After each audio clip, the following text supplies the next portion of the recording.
الحمد لله نحمده ونستعينه ونستغفره ونؤمن به ونتوكل عليه ونعوذ بالله من شرور أنفسنا ومن سيئات أعمالنا من يهده الله فلا مضل له ومن يضلل فلا هادي له أشهد أن لا إله إلا الله وحده لا شريك له وأشهد أن سيدنا ونبينا ومولانا محمدا عبده ورسوله صلى الله وسلم وبارك على نبينا محمد وعلى آله وصحبه وسلم تسليما كثيرا كثيرا. أما بعد فيقول الله سبحانه وتعالى: أعوذ بالله من الشيطان الرجيم. بسم الله الرحمن الرحيم. فلا تغرنكم الحياة الدنيا ولا يغرنكم بالله الغرور.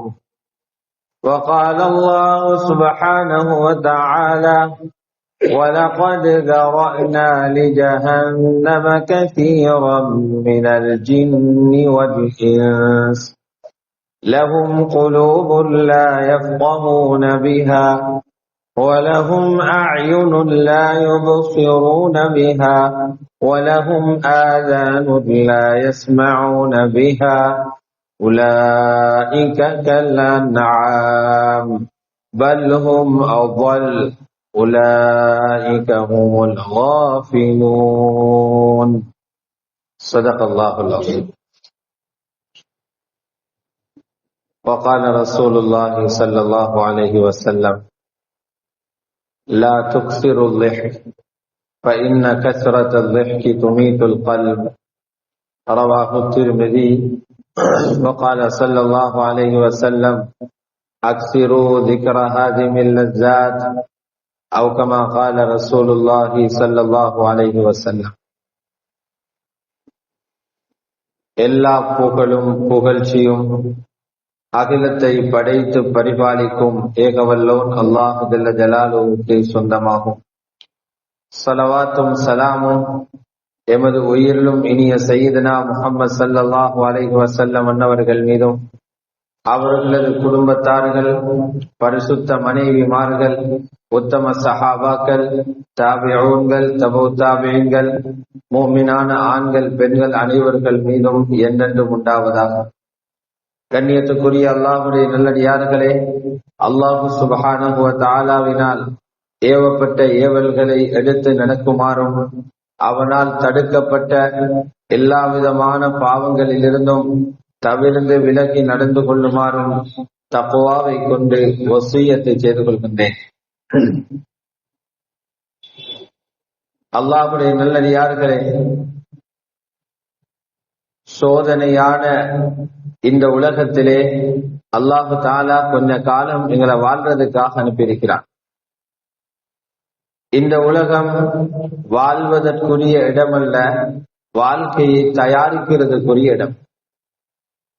யாரெல்லாம் உலகத்தை வாழுகின்ற இடமாக நினைத்தார்களோ, அதற்கான முயற்சிகளை மேற்கொண்டு வருகிறார்களோ, அவர்களுடைய கடைசி முடிவு கை சேதத்தோடு முடிஞ்சிருக்கு.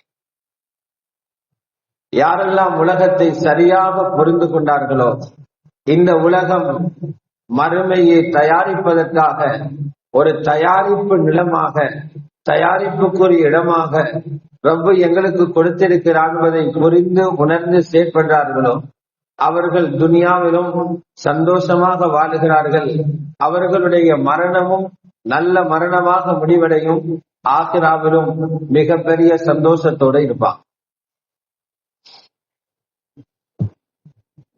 ஏன் இந்த உலகத்தை யாரு படைத்தானோ அந்த ரப்புல் இஸ்ஸத் அல்லாஹ் ஜல்ல ஜலாலுஹு அவனே இந்த உலகத்தை பத்தி அறிமுகப்படுத்தும் போது என்ன சொல்றாருன்னா, உலகத்துக்குள்ள மூழ்குங்க, உலகத்தை நல்ல முறையில தேடுங்க, உலகத்துல சுகங்களை தேடுங்க, உலகத்துல பெரிதாக அடைஞ்சிக்கோங்க என்று எந்த இடத்திலையும் அல்லாஹ் அடியார்களை உற்சாகப்படுத்தியது கிடையாது. பெருமதியான ஒன்றாக இருந்தா, நிம்மதி கிடைக்கிற இடமாக இருந்தா அல்லாஹ் அவருடைய நபிமார்களுக்கு வழிகாட்டி இருப்பான். துனியாவுல நீங்க உறுதியாக வாழ்றதுக்குரிய ஏற்பாடுகளை செஞ்சுக்கோங்க. ஆனா இதுக்கு மாற்றமாகத்தான் குர்ஆன் எங்களோடு பேசுது. குர்ஆன்ல ரப்பல் இஸ்ஸத் அல்லாஹ் என்ன சொல்றாருன்னா, ஃபலா தகுர்ரன்னகுமுல் ஹயாத்துத் துன்யா, துனியாவுடைய வாழ்க்கை உங்களை ஏமாற்றிவிடக் கூடாது என்று சொல்றான். யாரு சொல்றான்? சாதாரணமான ஆள் அல்ல, உலகத்தை ஆராய்ச்சி சென்று கொண்டிருக்கிறவர் அல்ல, உலகத்துல வேற ஏதோ பதவியில இருக்கிறவர் அல்ல, உலகத்தை அணுவணுவாக படைச்ச ரப்பு சொல்றான், துனியாவுடைய வாழ்க்கையில ஏமாந்து பேசிடாதீங்க. பலா யகுர்ரன்னகும் பில்லாஹில் கரூர், அல்லாஹ்வின் பக்கம் கவனம் செலுத்த வேண்டிய நீங்க, அல்லாஹ்வுடைய கட்டளைகளுக்கு மகத்துவம் கொடுக்க வேண்டிய நீங்க, ரப்பு சொல்றது போல வாழ வேண்டிய நீங்க, ஏமாற்றுக்காரனான ஷைத்தானுடைய வலையில அகப்பட்டு ஏமாந்து பேசிடாதீங்கன்னு சொல்றான்.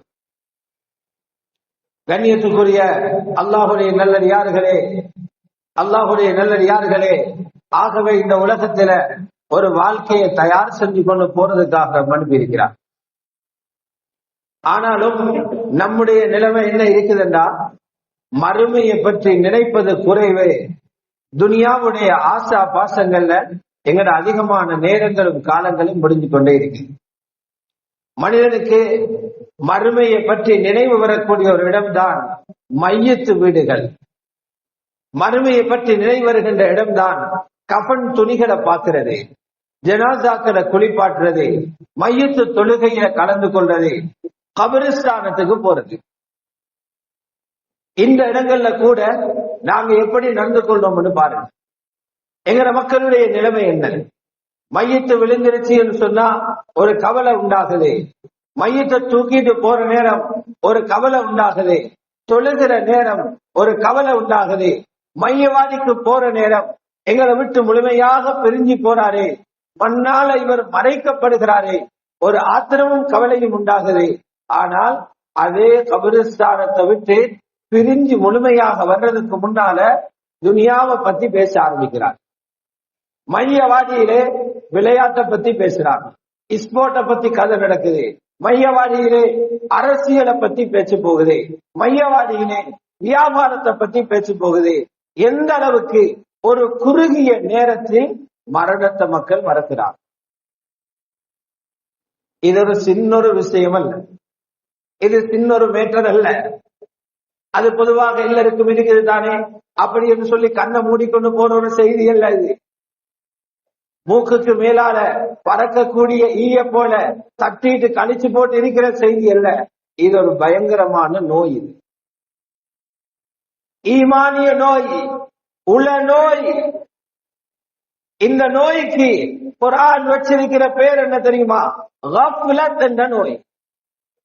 கஃப்லத் என்பது மறுமையை மறந்து உலகத்துக்காக வாழ்றவர்களுடைய வாழ்க்கை.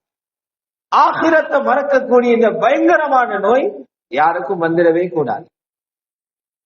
எத்தனையோ மையத்துகளை பார்த்துட்டோம், எத்தனையோ பேரை கபறுகளுக்குள்ள அடக்கிற காட்சிகளை கண்டுட்டோம், எத்தனையோ ஜனாசாக்களை எங்களை கழுத்துகளை தூக்கி வச்சு கொண்டு போய் இருக்கிறோம், எத்தனையோ மையத்துகளை நினைச்சு கண்ணீர் வடிச்சிருக்கிறோம். ஆனா கொஞ்ச நேரத்துக்கு தான் எல்லாமே மறந்து போய். அல்லாஹ்வுடைய நல்லடியார்களே, அல்லாஹ்வுடைய நல்லடியார்களே, இப்படிப்பட்ட கஃப்லத்துல இருக்கிறவர்கள் அல்லாஹ்வை பயந்து கொள்ளணும். அவங்களோட முடிவுகள் ரொம்பவும் பயங்கரமானதா இருக்கு. நல்ல நிலைமையில மௌத்து வருமா என்பது ஒரு கேள்விக்குறியாக இருக்கு. குர்ஆன்ல ஒரு சூறாவ இல்ல, ஒரு ஜுஸுடைய துவக்கத்திலே மறதியில இருக்கிறவர்களை பத்தி அல்லாஹ் பேசியிருக்கிறார். இக்தரப லின்னாஸி ஹிசாபுஹும், மக்களை விசாரிக்கிற நாள். மக்கள் சம்பாத்தியத்தை பற்றி, குடும்ப வாழ்க்கை நடத்தினதை பற்றி, கதைச்ச கதைகளை பற்றி, பார்த்த பார்வைகளை பற்றி, விட்ட மூச்சுகளை பற்றி துருவி துருவி விசாரிக்கிற நாள் ரொம்பவும் நெருக்கமாக இருக்குது. அந்த திகதி மிக சமீபத்தில் இருக்குது. ஆனா ஒன்றுமே இல்லாதவங்க போல மனிதர்கள் மறதியில வாழ்றாங்கன்னு நல்லா சொல்றாங்க. இவங்களை விசாரிக்கிற நாள் ரொம்ப நெருங்கி போயிருச்சு. அவங்க எல்லாத்தையும் மறந்து அல்லாஹ்வை புறக்கணித்து வாழ்ந்தது போல வாழ்ந்து கொண்டிருக்கிறாங்க. எங்களோட வாழ்க்கை அப்படித்தான் பார்த்துக் கொள்ளும். யாரு காஃபில்கள், மறுமையினுடைய வாழ்க்கையை மறந்து வாழுகிற அந்த நோயாளிகள், கேன்சர்ல பீடிக்கப்பட்டவர்களை விட ஆபத்தான. கேன்சர் இருக்குதே, அது ஒரு பயமான நோய் தான். யாருக்கும் அல்ல அந்த நோயை கொடுத்துடக் கூடாது. ஆனா அதோட முடிவு என்ன ஆகும்? அவர் மரணிப்பார். ஆக கடைசியில அவருக்கு ஒரு வைத்தியமும் சிகிச்சையும் பயனளிக்கலைன்னா கூடி போனா மூத்தா போவார். அந்த நோய் வந்து அவங்க நரகம் போறதில்லை. ஆனால் என்ற நோய் யாரை பிடிச்சு விடுமோ, யாருக்கு அந்த நோய் ஏற்பட்டு விடுமோ, அது மரணத்தோடு முடியாது. அந்த நோய் ஜஹன்னம்ல கொண்டு வைத்து செய்து பயங்கரமான நோய். அல்லாஹ் இவர்களை பத்தி குர்ஆன்ல அடையாளப்படுத்தி பேசியிருக்கிறார். எங்களுக்கு பார்த்துக்கொள்ள சொல்றாங்க. நீங்க பெரிய படிச்சால் தான், நீங்க பெரிய பட்டதாரி, நீங்க ஒரு PhD முடிச்ச ஒரு டாக்டராக இருக்கிறீங்க, அல்லது வைத்தியராக இருக்கிறீங்க, இன்ஜினியராக இருக்கிறீங்க, நீங்க பெரிய ஆலிமாக இருக்கிறீங்க, ஹாஃபிஸாக இருக்கிறீங்க, ஊரோட தலைவராக இருக்கிறீங்க, ஆசிரியராக இருக்கிறீங்க, குடும்பத்திலே கண்ணியமான நபராக இருக்கிறீங்க. ஆனால் அல்லாஹ் சொல்ற இந்த ஆளில நானும் ஒருத்தனா, அல்லது மக்கள் என்ன தப்பாக பெரிய மனிதனாக நினைச்சு கொண்டு இருக்கிறாங்களா? நாங்களே எங்களை அடிக்கடி சீர்தூக்கி பார்க்க வேண்டிய ஒரு கட்டம். காஃபில்களுடைய அடையாளத்தை ரப்பு சொல்றார். 3 அடையாளங்கள் இருக்கிறான். கஃலத்துடைய நோய் பிடிச்சவங்களுக்கு 3 அடையாளம் இருக்கிறதாக சொல்றார். அந்த ஆயத்தை எப்படி துவங்குறான்டா, வலகத் ஸரஅனா லிஜஹன்னம கஸீரம் மினல் ஜின்னி வல் இன்ஸ், மனிதர்கள்ல இருந்தும் ஜின்கள்ல இருந்தும் அதிகமான பேரை நரகத்துக்காக படைச்சிருக்கு. அல்லாஹ் எங்கள் எல்லாரையும் பாதுகாக்கும். நரகத்துக்கு போற கிரௌட் கூட, நரகத்துக்கு போற ஜனங்கள் கூட ஸரஅனா படைச்சிருக்கிறோம் என்றார். எங்க படைச்சிருக்கிறோம்? நரகம் போறவத்துக்கு நிறைய மனிதர்களையும் நிறைய ஜின்களையும் படைச்சிருக்கிறோம். அடையாளங்களை சொல்றார். அவங்களோட அடையாளம் என்ன தெரியுமா? நல்ல சிந்திக்கிற ஆற்றலை கொடுத்திருக்கிறோம். அந்த சிந்தனா ஆற்றலை உலகத்தை தேடுறதுக்கே பாவிக்கிறான். ஒன்றை எப்படி 2 ஆக்கலாம், லட்சத்தை எப்படி கோடியாக்கலாம், சின்ன வீட்டை எப்படி பெரிய வீடாக்கலாம், இதிலே அவன் புத்திய பாவிச்சு கொண்டிருக்கிறான். லஹும் குலூபுல் லா யஃகஹூன பிஹா, இருதயங்கள் உள்ளங்கள் இருக்குது, ஆனா விளங்குறாங்க. என்னத்தை விளங்கணுமோ அதை விளங்குறாங்க. 2வது அடையாளம் சொல்றான். கண்களை கொடுத்திருக்கிறோம், பார்வையும் கொடுத்திருக்கிறோம். என்னதை பார்த்தா மறுமையிட சிந்தனை, அல்லாஹ்வுடைய சிந்தனை வருமோ அதை பாக்குறாங்க. இல்ல வேற என்னென்னமும் பார்த்து பார்த்து அதனால கண்ணும் பழுதாகி கண்ணாடி கூட போடுறாங்க. வலஹும் ஆயுன் லா யுபஸிரூன பிஹா, கண்கள் இருக்குது, பார்வைகள் இருக்குது, பார்க்க சொன்னதை பார்க்க மாட்டாங்க. 3வது அடையாளம் சொல்றான். அவங்களுக்கு காதும் இருக்குது, செவி புலன் இருக்குது, நல்லா கேட்குது காது. எதை கேட்க சொல்றோமோ அதை கேட்கிறாங்க. இல்ல வலஹும் ஆதானுன் லா யஸ்மஊன பிஹா, இவங்க யாருக்கு சமம் தெரியுமா? இவங்க யாரை போல தெரியுமா? கால்நடைகளை போல. வயல்ல திரியிறது மட்டுமல்ல மாடு. அல்லாஹ் இப்படிப்பட்ட ஆட்கள் அல்லாஹ்வுடைய பார்வையில் இவங்களை மாடு போல ஆக்கு. உலாயிக கல் அன்ஆம், கால்நடைகளை போல ஆட்கள் என்றார். இல்ல ரப்பு சொல்றார், அது கூட நல்ல கால்நடைகளுக்கு நாங்க சொல்லதை அது செஞ்சு கொண்டிருக்குது. இவங்க அதை விடவும் கீழே போயிட்டாங்க. வல்ஹும் அகல், அவர்களை கால்நடைகளை விடவும் ரொம்ப மோசமானவர்கள், ரொம்ப வழிகட்டு போனவர்கள், ரொம்ப கேடான இடத்துல இருக்கிறவர்கள். அவங்க யாரு தெரியுமா? உலாயிக ஹுமுல் காஃபிலூன், அவங்கதான் கஃலத்துல மறதியில உலகத்துல வாழ், மௌத்த மறந்து வாழ்றவங்க, கபரை மறந்து வாழ்றவங்க, ஆகிரத்தை மறந்து வாழ்றவங்க. அப்ப உலகத்திலே இவ்வளவு சிரமங்களோட வாழ்ந்து போட்டு, உலகத்திலே கஷ்டங்களோட வாழ்ந்து போட்டு எத்தனை கவலைகளுக்கு முகம் கொடுத்திருக்கிறோம். புக் ஒன்று எடுத்து பதிவு செஞ்சா வந்திருக்கிற கவலைகள் அந்த புக்கில எழுதி முடிக்கலாம். அவளும் வாழ்க்கையில கவலைகளை பார்த்திருக்கிறோம். சோகங்களை பார்த்திருக்கிறோம், இழப்புகளை சந்திச்சிருக்கிறோம், கஷ்டங்களை சுமந்திருக்கிறோம், அழுதிருக்கிறோம், எத்தனை லிட்டர் கண்ணீர் வடிச்சிருக்கிறோம். இவ்வளவெல்லாம் கஷ்டப்பட்டுட்டு அங்கேயும் போய்த்து மிருகம்னு பேரை வாங்கணுமா? அங்கேயும் போய்த்து நரகவாதி என்ற பெயர் எடுக்கணுமா? அங்கேயும் போய்த்து கையையும் காலையும் நரகத்துடைய சங்கிலியால பெற்றதுக்கு இடம் கொடுக்கணுமா? எது புத்திசாலிதான்? அப்ப இந்த கஃப்லத் என்ற இந்த நோய் வருவதற்கான காரணங்களை உலமாக்கள் சொல்லியிருக்காங்க. இதுக்கு வாரதுக்கான அடிப்படையான சில காரணங்கள் இருக்குது. முதலாவது காரணம் என்ன தெரியுமா? துனியாவுடைய மோகம், துனியா, துனியாவுடைய ஆசை. துனியாவுடைய மோகம் என்றது என்ன? காண்றதெல்லாம் அவருக்கு தேவை. அல்லாஹ் கொடுத்திருக்கிறது போதும் என்று வராது, காண்றதெல்லாம் அவருக்கு தேவை. அல்லாஹ் அவனுக்கு வீடு ஒன்று கொடுத்திருக்கிறார், அடுத்தவன் வீடு கட்டினொன்ன அது போல வீடு இவருக்கும் துனியாட ஹப்பு வந்தாச்சு. அல்லாஹ் இவருக்கு ஒரு புஷ்சைக்களை சரி கொடுத்திருக்கிறார், மிரிச்சி போண்டு அடுத்தவன் வாகனத்துல போற நேரம் அவனை பார்த்து இவனுக்கு ஆசை. இவனுக்கு ஒரு சாதாரண வருமானம் வரக்கூடிய ஹலாலான வழியை ரொம்ப கொடுத்திருக்கிறான். இன்னொருவன் லட்சத்துல கோடியில பறந்து கொண்டிருக்கிறான், அவனை பார்த்து அவனை போல இவருக்கு காசு. துனியான முகம் அடிப்படையான விஷயமே அதுதான். துனியாவுடைய ஆசை, துனியாவுடைய வஸ்துக்களுடைய முஹப்பத் யாருடைய உள்ளத்துல வருதோ மௌத்த மறந்துடும். அவங்களுக்கு மௌத்து ஞாபகம் வர்றது குறைவு. யாருக்கு மௌத்து ஞாபகம் வராதோ தயாராக மாட்டாங்க. யாரு தயார் இல்லையோ ஏமாந்து போவாங்க. எவ்வளவு துனியாவுடைய முஹப்பத் இருக்கிறது பாருங்க. அல்லாஹ்வுடைய நல்லடியார்களே, ஆகவேதான் குர்ஆனிலேயே எச்சரிக்கிறான், துனியாவுடைய வாழ்க்கையை பார்த்து ஏமாந்து பைத்திராதீங்க என்றார், ஏமாறாதீங்க என்று சொல்றார், ஆசைகளை குறைங்க என்று சொல்றார். அவ இந்த துனியாவுடைய வாழ்க்கை, துனியாவுடைய ஆசை.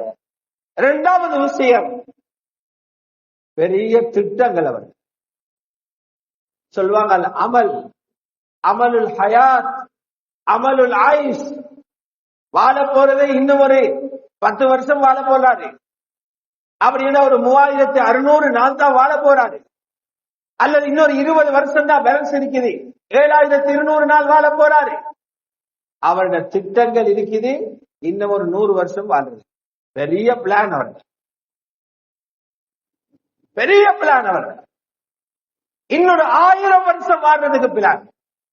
இன்னொரு 3 ஜெனரேஷன் இருந்தா அவங்களோட சேர்ந்து இருக்கிறதுக்கு இவருடைய ஆசை. போறதுக்கு ரெடி இல்ல, நிம்மதியான மறுமைக்கு போவோமே அதுக்கு தயார் இல்ல, இங்க வாழ்றதுக்கு பிளான் பண்றார்.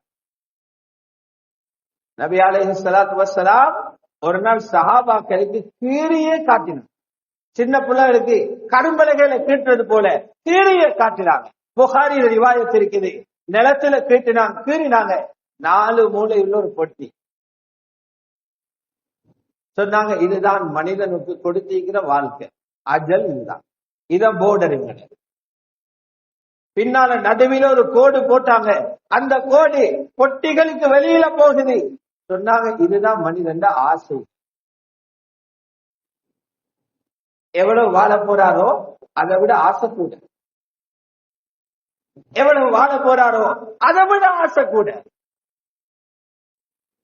அல்லாஹ்வுடைய நல்லடியார்களே, மேலெண்ணங்கள், ஆசைகள், பெரிய பெரிய திட்டங்கள், பெரிய பெரிய மனக்கோட்டைகள், இது மௌத்த மறக்கடிக்க செய்யும், ஆகிராவை மறக்கடிக்க செய்யும்.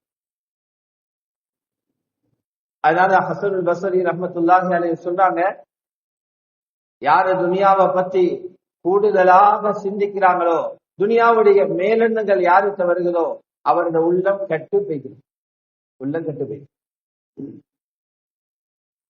மூன்றாவது காரணம், அதிகமாக சிரிக்கிறது, வெடிச்சிரிப்பு சிரிக்கிறது. சிரிப்பு எங்க வரும்? அல்லாஹ்வை மறந்தவர்கள் இருக்கிற இடத்துக்கு போனா வெடிச்சிரிப்பு வரும். வெடிச்சிரிப்பினுடைய சத்தம் போட்டு சிரிக்கிறதனுடைய முடிவு என்ன தெரியுமா? நீங்க மௌத்தாக முதல்ல உள்ள மௌத்தாமை. நபி அலைஹிஸ்ஸலாம் ஊருக்கு கேட்கறது சிரிக்க மாட்டாங்க. சிரிப்பையும் ரசூலுல்லாஹ் படிக்கும். தொழுகையில மட்டுமே ரசூலுல்லாஹ் படிக்கணும். ரசூலுல்லாஹ் ஒவ்வொரு அசைவும் எங்களுக்கு முன்மான். சிரிப்பை பத்தி சஹாபாக்கள் என்ன சொல்றாங்க? வாயை மூடிக்கொண்டுதான் சிரிப்பாங்க. சிரிப்பல்ல தபஸ்ஸும். அவர்கள் அதிகமாக புன்முறுவல் கூப்பாங்க. முகத்துல தெரியும் சிரிக்கிறது, சப்தம் கேட்காது. சில நேரங்களில வாய திறந்து கடைவாய் பற்கள் தெரிகிற அளவுக்கு சிரிச்சிருக்கிறாங்க. ஆனா சப்தம் வெளியே வராது. ஆச்சரியப்பட்டு அப்படி வரும். எங்கட சிரிப்புகள் எப்படி இருக்கு? சிரிப்பே காட்டுது இவருக்கு மௌத்து நினைவே இல்லை, கபரு நினைவே இல்லை. இவருக்கு கபரை மறந்திக்கிறார். திருமதி ஷரீஃபுடைய ரிவாயத் இருக்குது. ரசூலுல்லாஹி ஸல்லல்லாஹு அலைஹி வஸல்லம் சொன்னாங்க, லா துக்ஸிருல் லிஹ், சிரிப்பை அதிகப்படுத்தாதீங்க.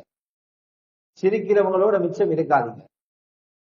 சிரிக்கிறதனுடைய அதிகமாக சிரிக்கிறதனுடைய விளைவு என்ன தெரியுமா? ஃபைன்ன கஸ்ரத்தல் லிஹ் துமீத்துல் கல்ப். அதிகமாக சிரிக்கிறது உள்ளத்தை இறக்க வைத்தது, உள்ள மூத்தா வைத்து. எங்களுக்கே தெரியாது நாங்க ரூஹோடு இருக்கிறோம், உசுரோடு இருக்கிறோம், நாங்க உயிரோடு இருக்கிறோம். எங்கட உள்ளம் உயிரோடு இருக்குதா? தெரியாது. நிறைய பேர் உயிரோடு இருக்கிறாங்க, அவங்களோட கல்பு மௌத்தா இருக்கு. கல்வ கபன் செய்ய வேண்டிய கட்டத்தில் இருக்குது, கல்வ குளிப்பாட்ட வேண்டிய கட்டத்தில் இருக்குது. கல்வ மௌத். உலமாக்கள் அடையாளம் எழுதுறாங்க, உங்களோட உள்ளம் உயிரோடு இருக்கிறா, இறந்து போய்த்திருக்கிறா என்கிறத பார்க்கிறதுக்கு அடையாளம் என்ன தெரியுமா? உங்களுக்கு அல்லாஹ்வுடைய கட்டளைகள் வணக்கங்களை சொல்ற நேரம் இன்பம் உண்டாகுது, அதை செய்ய வேண்டும் என்ற ஆசை வருகிறது, துடிப்பு வருகிறது. அப்படி என்றால் உங்களோட உள்ளம் உயிரோடு இருக்கு. இபாதத்துகளுக்கு ஆசை வருது இல்லையா? அதான் சொல்லும் போது வெறுப்பாக இருக்குதா, கடுப்பாக இருக்குதா? குர்ஆனை பிடிக்கிற போதே கொட்டாவை போகுதா? ஜிக்ர் என்றாலே சொன்ன கால ஞாபகம் இல்லையா? மஸ்ஜிதோடு தொடர்பு இல்லையா? உள்ளம் இறந்து போய் செத்து போய்த்து. இவருக்கு 10 நிமிஷம் தொழுகிறது பாரமாയിരിக்கும், 3 மணி நேரம் ஃபுட்பால் மேட்ச் கொட்டாவை எப்படி பார்த்து நிற்பார். உள்ளம் செத்து. ஃபஜ்ர் தொழுகைக்கு 15 நிமிஷத்துக்கு மஸ்ஜிதுக்கு வாரது பெரிய பாரம்.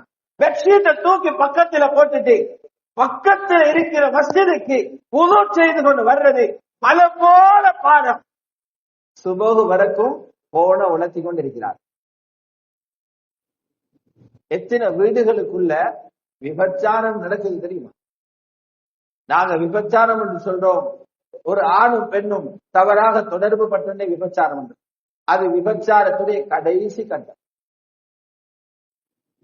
எத்தனையோ வீடுகள்ல 2 பேருட்டையும் 2 போன் இருக்கு. கணவன்கிட்ட ஒரு போன், மனைவி கிட்ட ஒரு போன், 2 பேரும் தனியா பாக்குறாங்க. இவரோட பாஸ்வேர்டு அவருக்கு தெரியாது, அவரோட பாஸ்வேர்டு இவருக்கு தெரியாது. 2 பேரும் என்ன பாக்குறாங்க? கண்ணால தினா செய்யறாங்க. கண்ணால தினா. நல்ல மனிதர்கள் இருக்கிற வீட்டுக்குள்ள தனியாக அறைகளுக்குள்ள நிர்வாணமான பெண்கள், அசிங்கமான காட்சிகள், இதை பார்த்து ருசிக்கிறாங்களா? போன் பார்க்கிறார்கள், கண்ணால விபச்சாரம் செய்யறாரு. கணவனும் விபச்சாரம், மனைவியும் விபச்சாரம்.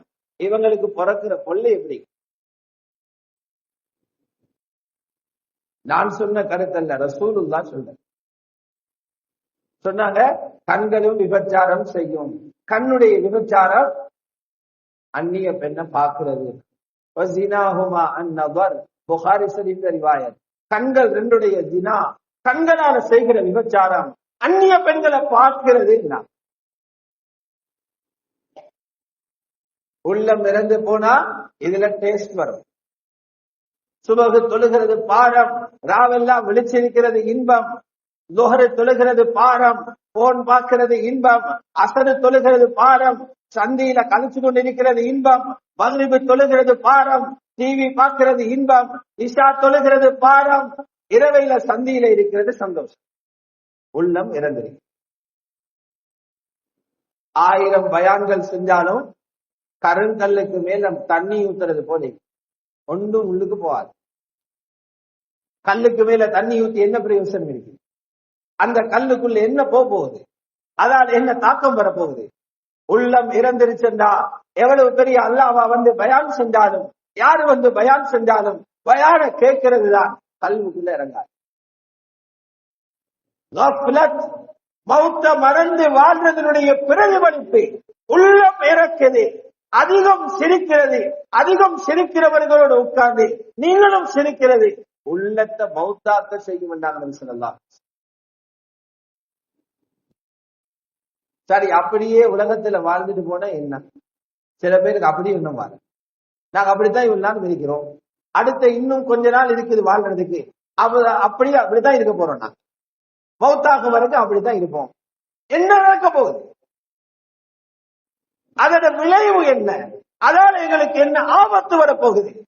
அல்லாஹ்வுடைய நல்லடியார்களே, ஆபத்து என்ன தெரியுமா?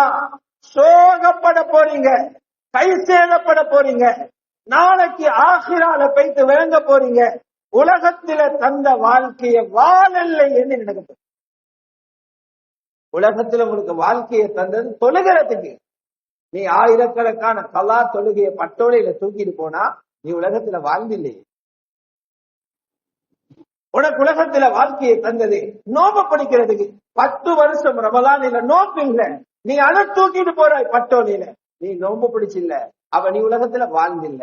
உனக்கு பணத்தை தந்தது ஹஜ்ஜு செய்யறதுக்கு, ஜகாத்து கொடுக்கிறதுக்கு, நீ ஹஜ்ஜும் செய்தில்ல, ஜகாத்தும் கொடுத்தில்லாம அல்லாஹுக்கு முன்னால போறாயா? தந்த வாழ்க்கையை நீ பயன்படுத்தி.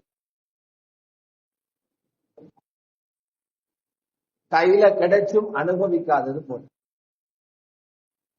கையில கிடைச்ச ஒரு பொருளை அனுபவிக்காதவர் எவ்வளவு கை சேதப்படுவாரு. கையில இருந்ததை பாதிக்கலையே, முட்டாளாகிட்டனே.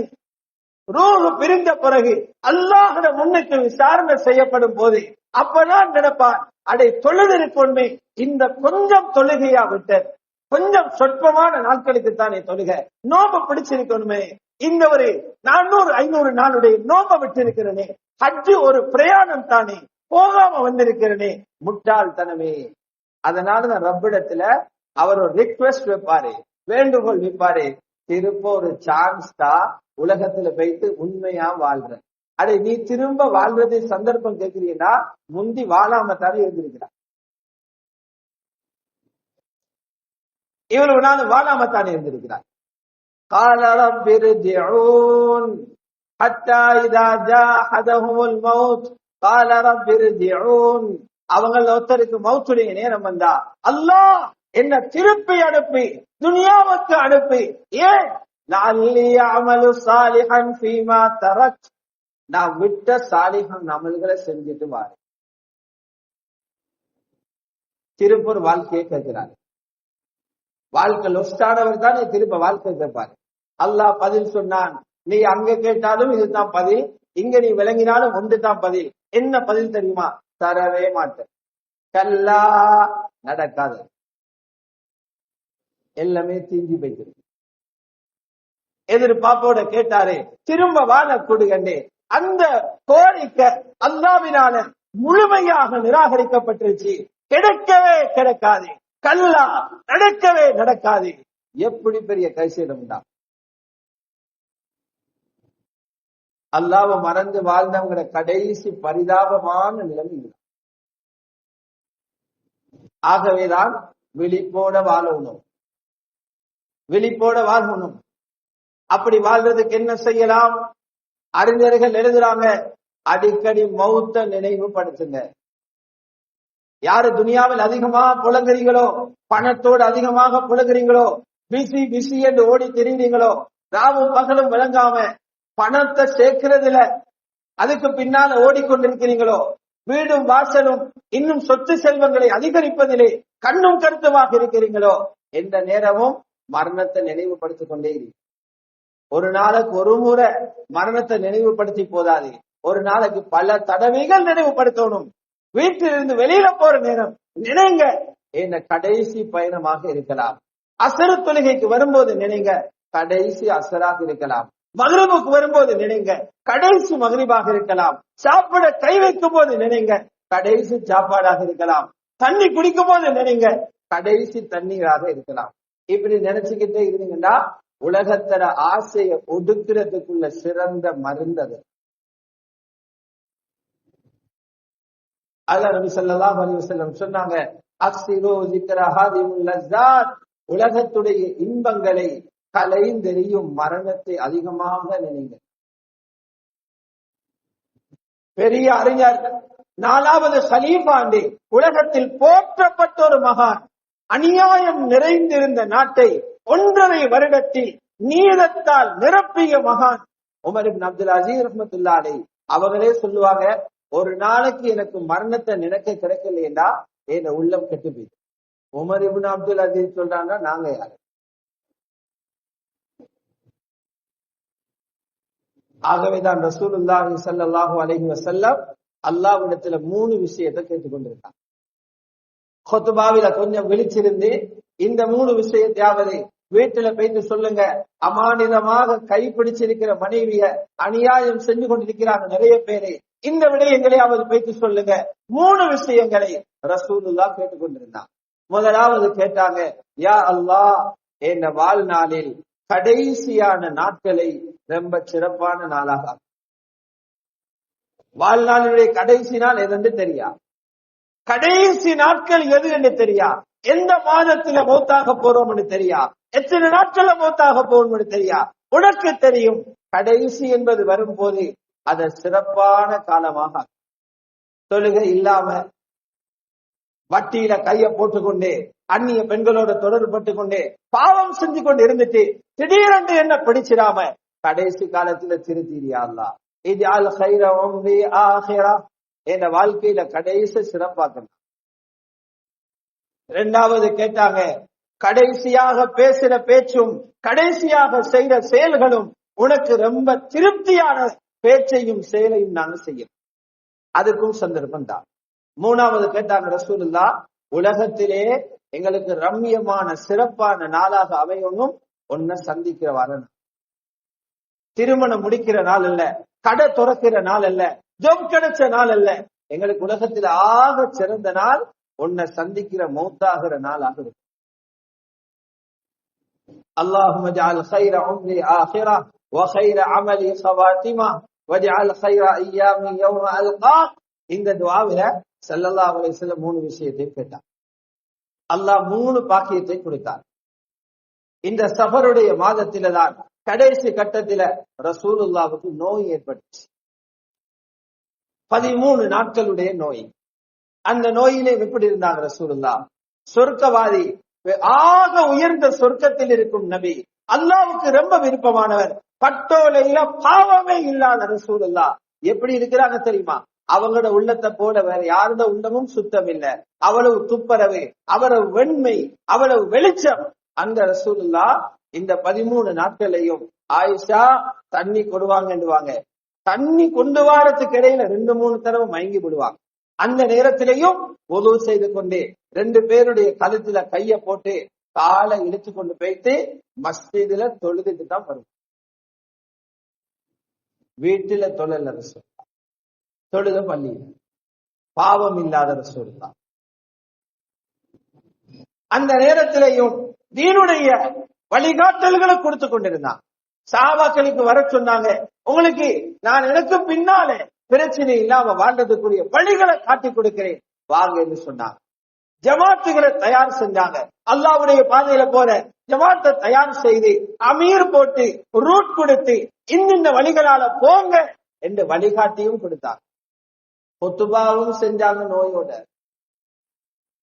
ஹஜ்ரத் உக்பத் இப்னு ஆமிர் ரலியல்லாஹு அன்ஹு சொல்றாங்க, நபீட கடைசி குத்துபா நான் கேட்டேன்.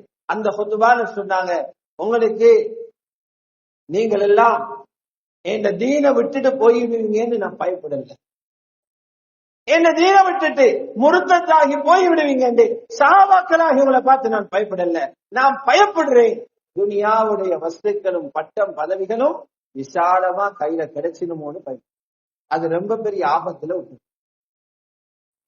அந்த காலத்திலே குத்துபா ஓதிட்டான். 2வது துஆவுடைய பிரதிபலிப்பு ஸல்லல்லாஹு அலைஹி வஸல்லம் அவர்களுடைய கடைசி பேச்சு என்ன தெரியுமா? ஆஹூவன்னு வலியால கத்தி பெரட்டிட்டு மூத்தாகல, அல்லாஹும்ம ஃபிர்லி வர்ஹம்னி வஅல்ஹக்னி பிர்ரஃபீகில் ஆலா. யா அல்லாஹ் என்னை மன்னிச்சிடு, இரக்கம் காட்டிடு, உயர்ந்த பதவியில் உள்ளவர்களோடு என்னை கொண்டு போய்ட்டு சேர்த்து. அந்த வார்த்தையை சொன்னாங்க, ரூஹு பிரிந்துச்சு. அழகான வார்த்தையோடு. கடைசி அமல் என்ன? ரசூலுல்லாஹ்வுடைய கடைசி அமல் மிஸ்வாக் செய்ததாக ஹஜ்ரத் ஆயிஷா சொல்றாங்க. எங்கட நானா வந்தாங்க, அப்துல் ரஹ்மான் இப்னு அபீ பக்கர் ரலியல்லாஹு அன்ஹு, அவருடைய கையில மிஸ்வாக் இருந்துச்சு. உற்று பார்த்தாங்க. யார் ரசூலுல்லாஹ் மிஸ்வாக் தேவையா? ஆவண்டாங்க. நான் எடுத்து மென்று கொடுத்தேன். ரசூலுல்லாஹ் அழகா மிஸ்வாக் செய்தாங்க. கடைசியாக என்னுடைய உமிழ்நீர் ரசூலுல்லாஹ்வுடைய உமிழ்நீருடன் சேருகிறது. அதோட ரசூலுல்லாஹ்வுடைய ரூஹ் பிரி. ஹதீஸ்ல என்ன இருக்குது? மிஸ்வாக் செய்யறது வாய துப்பரவு பண்ற கருவியும் தான். அது மிஸ்வாக் வாய துப்பரவு பண்ணும். அல்லாஹ்வுடைய திருப்பொருத்தத்தையும் கொண்டு வந்துட்டார். அஸ்ஸிவாக்கு மித்ஹரத்துல் லில் ஃபம் வ மர்லாத்துல் லிர்ரப். மூணாவது கேட்டாங்க, எங்கட சிறந்த நாள் கடைசி நாள் அமையும். ஹஜ்ரத் அனஸ் ரலியல்லாஹு அன்ஹு சொல்றாங்க, மௌத்தாக 2 ஃபஜ்ருடைய தொழுகையை தொழுது கொண்டிருக்கிறோம். எல்லாருக்கும் கவலை, ரசூலுல்லாஹ் நோய்வாய்ப்பட்டிருக்கிறாங்க, கடும் நோய்வாய்ப்பட்டாங்க. சுபஹ் தொழுது கொண்டிருக்கிற நேரம் கேட்டில் அந்த வீட்டினுடைய திரையை நீக்கம் செய்து ரசூலுல்லாஹி ஸல்லல்லாஹு அலைஹி வஸல்லம் அவங்களோட முபாரக்கான தலையை போட்டு பார்த்தாங்க. தொழுகிற சஹாபாக்களை பார்த்தாங்க, சந்தோஷப்பட்டாங்க. அனஸ் இப்னு மாலிக் சொல்றாங்க, அவங்களோட முகத்தை பார்த்தே அல்லாஹ் சத்தியமாக சந்திரனுடைய ஒரு துண்டு உடைஞ்சி வந்து நின்றது போல இருந்துச்சு. அவ்வளவு பிரகாசம். அவர்களுடைய முபாரக்கான முகம் ஒரு சந்திரனின் துண்டை போல இருந்துச்சு. மௌத்தாக போறனே என்ற கவலை இருந்திருந்தால் முகத்தில் அந்த பிரகாசம் வந்திருக்காது. அவ்வளவு பிரகாச முகத்தில அன்று அவ்வளவு சந்தோஷம். ரப்ப சந்திக்கிறான். இவ்வளவு உம்மத்துக்கு வழிகாட்டினாங்க. என்ன பின்பற்றுகிற முஸ்லிம்கள் இப்படியாக அல்லாஹ்வை சந்திக்கிறது தயாராகி அல்லாஹ்விடத்தில் அதை கேட்டு விழிப்போட ரப்பிடத்துல வாங்க. அல்லாஹ் ஜல்ல ஜலாலுஹு எங்கள் அனைவர்களையும் கஃப்லத் என்ற நோயிலிருந்து பாதுகாப்பானா. யா அல்லாஹ் எங்களுடைய பாவங்களை மன்னிப்பாயாக. முழு உலகத்திலும் வாழும் முஸ்லிமான ஆண்கள் பெண்கள் அனைவர்களது பாவங்களை மன்னிப்பாயாக.